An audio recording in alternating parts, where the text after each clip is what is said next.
నమస్తే welcome to right angle. Bharat China సరిహద్దుల్లో ఉద్రిక్త పరిస్థితులు నెలకొన్న నేపథ్యంలో అమెరికా హుందాగా వ్యవహరిస్తోంది. భారత్కు అండగా నిలిచేందుకు బాధ్యతాయుతమైన నిర్ణయం తీసుకుంది. జర్మనీలోని తమ దేశ సైనిక బలగాలను అమెరికా భారత్కు పంపనుంది. అమెరికా ఇంటెలిజెన్స్ సమాచారం ప్రకారం భారత్తో పాటు పూర్తి దక్షిణాసియా దేశాలకు చైనాతో ప్రమాదం పొంచి ఉందని అమెరికా భావిస్తోంది. తూర్పు లదాఖ్లోని వాస్తవాధీన రేఖ వెంట చైనా దురాక్రమణ కొనసాగించే ప్రయత్నం చేస్తోంది. ఈ వివాదాన్ని పరిష్కరించేందుకు భారత్ చైనా సైనికాధికారులు మరోసారి భేటీ అయ్యారు. ఈ నేపథ్యంలో అసలు భారత్ చైనాల మధ్య యుద్ధమే వస్తే బలగాల మోహరింపు ఎలా ఉండబోతోంది? ఆసియాలో రెండు అగ్రదేశాల వైరం విషయంలో అంతర్జాతీయ పత్రికల వైఖరి ఎలా ఉంది? ఇరు దేశాల బలాబలాలు ఏంటి? భారత్ చైనా వివాదం విషయంలో హార్వర్డ్ కెనడీ స్కూల్ సమర్పించిన నివేదిక ఏం చెబుతోంది? ఇలాంటి కీలక సమాచారం తెలుసుకునే ప్రయత్నం చేద్దాం. గత కొంతకాలంగా సరిహద్దు ప్రాంతంలో నెలకొన్న ఉద్రిక్తతలను తగ్గించే ప్రయత్నంలో భాగంగా జరుగుతున్న ఈ చర్చలు చుషూల్ ప్రాంతంలో ప్రారంభమయ్యాయి. ఇరు దేశాల కమాండర్ స్థాయి అధికారులు జూన్ 6న తొలిసారి భేటీ కాగా జూన్ 22న రెండోసారి సమావేశమై చర్చించారు.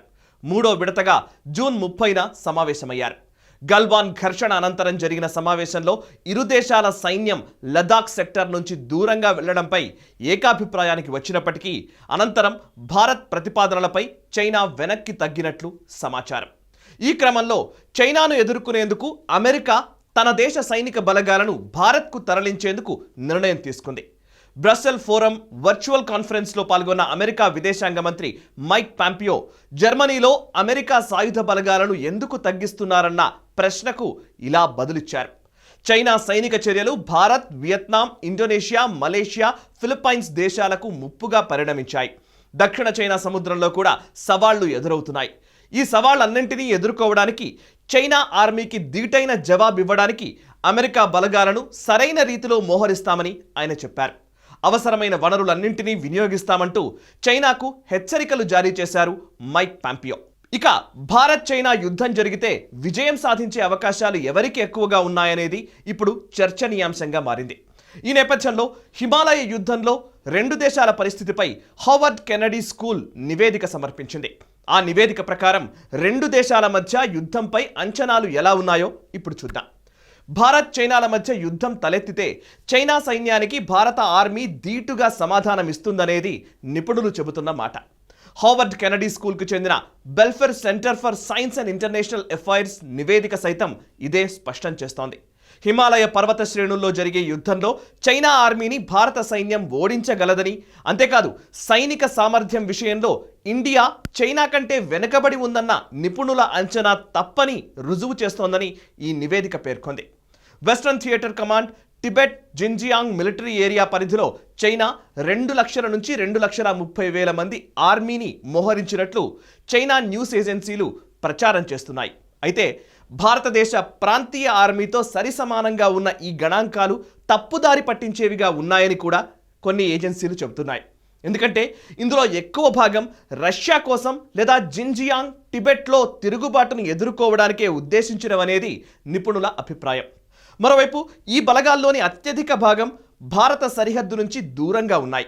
అటు ఇండియన్ ఆర్మీ చైనాను ఎదుర్కోవడానికి భూతల, వాయు దళాలుగా విభజించి ఉత్తర, మధ్య, తూర్పు కమాండ్లుగా విస్తరించింది.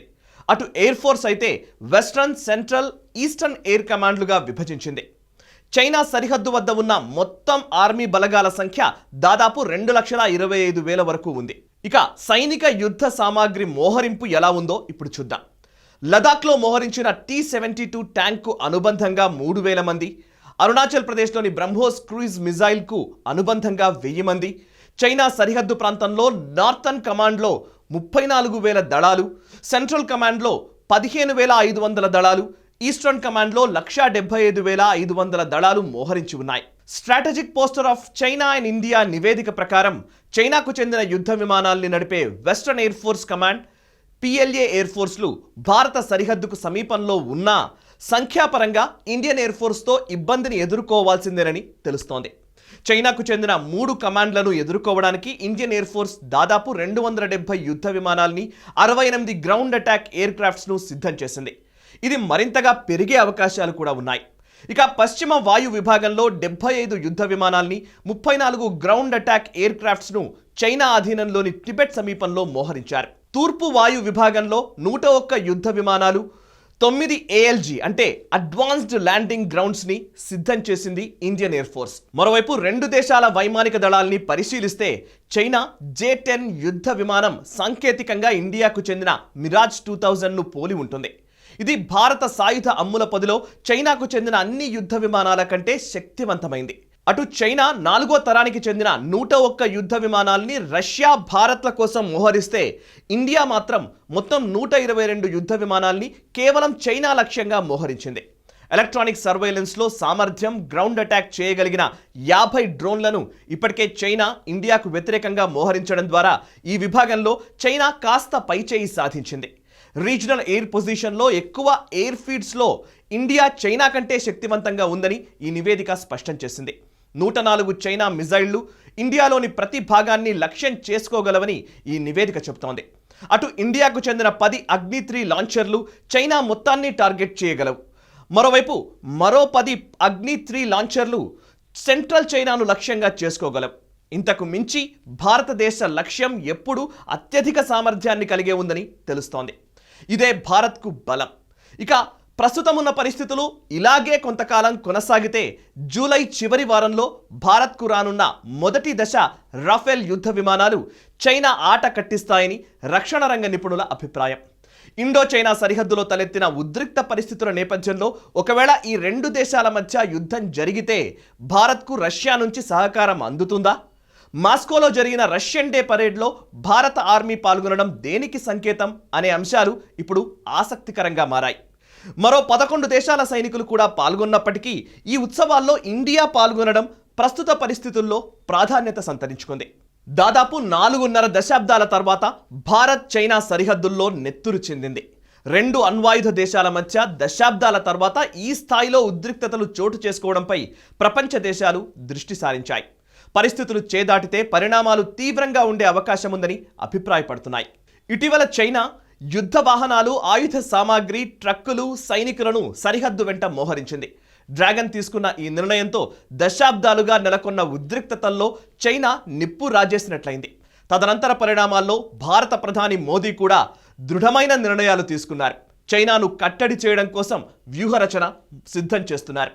ఇక 1962 యుద్ధం మినహా తరచూ భారత్ చైనా మధ్య తలెత్తే వివాదాలు చర్చల ద్వారా పరిష్కారమయ్యేవి. కానీ ఇటీవల రెండు దేశాల సరిహద్దులో నెలకొన్న ప్రతిష్టంభన తీవ్ర ఘర్షణకు దారితీసింది. దీంతో అనేక మంది తీవ్ర గాయాల పాలయ్యారంటూ ఎలాంటి విశ్లేషణను జోడించకుండా వాషింగ్టన్ పోస్ట్ జరిగిన ఘటనను ప్రచురించింది. Extraordinary escalation with racks and clubs పేరిట BBC ఓ కథనాన్ని ప్రచురించింది.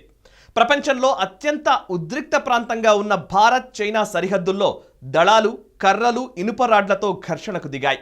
ఈ పరిణామాలు విస్తరణ కాంక్ష వల్ల తలెత్తే ప్రమాదాన్ని ఎత్తి చూపుతున్నాయి అంటూ పరోక్షంగా పొరుగు దేశాల భూభాగాల ఆక్రమణకు యత్నిస్తున్న చైనా విస్తరణ కాంక్షను వివరిస్తూ ది గార్డియన్ పత్రిక చురకలంటించింది.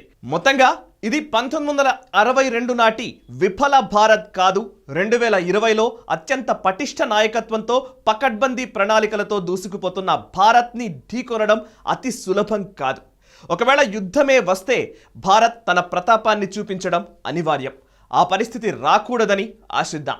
వస్తే యుద్ధమే పరిష్కారమని భావిస్తే దాన్నే ఆహ్వానిద్దాం. ఇప్పుడు ఇదే అంశాన్ని ప్రపంచ దేశాలు కూడా హెచ్చరిక ధోరణితో చైనాకు వివరిస్తున్నాయి. ఈ వీడియో నచ్చినట్టయితే వెంటనే లైక్ చేయండి, 10 మందికి షేర్ చేయండి అండ్ మీ కమెంట్స్ రూపంలో మీ అభిప్రాయాలు మాతో పంచుకోండి. మనసా వాచా కర్మణ దేశహితం కోసం చేస్తున్న మా ప్రయత్నాన్ని ఆశీర్వదించండి. నేషనలిస్ట్ హబ్ యూట్యూబ్ ఛానల్ని సబ్స్క్రైబ్ చేసుకోండి. ఒకవేళ ఆల్రెడీ సబ్స్క్రైబ్ చేసుకున్నట్లయితే మీకు తెలిసిన వారి చేత కూడా ఈ ఛానల్ని సబ్స్క్రైబ్ చేయించండి. Thank you very much. నమస్కారం. నేషనలిస్ట్ హబ్ ఛానల్ ద్వారా మేము చేస్తున్న ప్రయత్నాన్ని ప్రోత్సహిస్తూ విశేషంగా ఆదరిస్తూ మమ్మల్ని ఆశీర్వదిస్తున్న ప్రేక్షకులందరికీ పేరు పేరున హృదయపూర్వక కృతజ్ఞతలు. జాతీయవాద దృక్పథాన్ని నేటి యువతలో నింపే విధంగా భారతీయ సంస్కృతి గొప్పదనాన్ని భావితరాలకు అందించాలనే సంకల్పంతో మేము మరిన్ని వినూత్న కార్యక్రమాలు చేయబోతున్నాం. వాటికి మీ అందరి ఆర్థిక చేయూత అత్యంత అవసరం. నేషనలిస్ట్ హబ్ ఛానల్ మెయిన్ పేజ్లో సబ్స్క్రైబ్ అనే ఆప్షన్ పక్కనే జాయిన్ అనే ఆప్షన్ మీకు కనిపిస్తుంది. దాన్ని క్లిక్ చేస్తే మీకు మరికొన్ని ఆప్షన్స్ కనిపిస్తాయి. వాటిలో మీకు వీలైనంత అమౌంట్ని సెలెక్ట్ చేసుకొని దాని ప్రకారం పే చేయండి. ఇలా పే చేసిన వారిని యూట్యూబ్ ప్రివిలేజ్డ్ సబ్స్క్రైబర్స్గా పరిగణిస్తుంది. లైవ్ చాట్ సమయంలో మీ కమెంట్స్ హైలైట్ అయ్యే విధంగా, పెయిడ్ మెంబర్స్తో మేము స్పెషల్గా ఇంటరాక్ట్ అయ్యే విధంగా యూట్యూబ్ ప్రత్యేక ఆప్షన్స్ని అందిస్తోంది. అన్నింటికన్నా మించి మీరిచ్చే ప్రతి రూపాయి నేషనలిస్ట్ హబ్ మనుగడకి చాలా ఉపకరిస్తుంది. మనసా వాచా కర్మణ దేశహితం కోసం అహరహము తప్పించే నేషనలిస్ట్ హబ్ ఆర్థిక అవరోధాలను అధిగమించేలా మీరు నిలబెడతారన్న విశ్వాసంతో మీ నేషనలిస్ట్ హబ్. నమస్తే.